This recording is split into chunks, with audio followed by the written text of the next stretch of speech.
నేను చంద్రబాబు గారు ఢిల్లీ వెళ్తున్నప్పుడే చెప్పాను, మిమ్మల్ని ట్రాప్లోకి లాగుతారు చూస్తున్నాడు, పక్కన బీహార్లో వాళ్ళు అడిగారు కాబట్టి హోదా మీరు అడగరా అన్నటువంటిది చూస్తూ ఉండండి, అదే ఉంటుంది అన్నట్టు. బట్ ఆయన ట్రాప్లో పడలేదు. నిన్న నేషనల్ జర్నలిస్టులు అడిగినప్పుడు హోదా కంటే భారీ ఎత్తున మేము ప్రయోజనం అడిగాము, అవి పొందుతున్నాం అన్నటువంటి విషయాన్ని చెప్పుకొచ్చారు. ఇప్పుడు వెంటనే కొంతమంది కోపం వస్తుంది, హోదాతో రాష్ట్రం బాగుపడిపోతుంది కదా అన్నట్టు. నేను ఇంతకుముందు కూడా చెప్పాను, హోదా అన్న పేరుతో ఇవ్వడం సాధ్యం కాదు.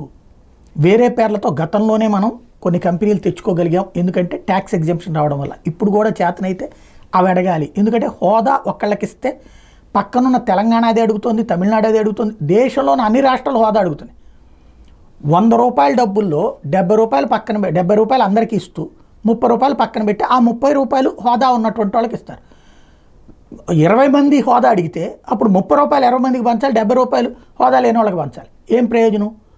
రెండో పాయింట్ ఏంటంటే ట్యాక్స్ ఎగ్జంప్షన్స్ ఇండస్ట్రీస్కి, అది మనకు కావాలని అడగాలి.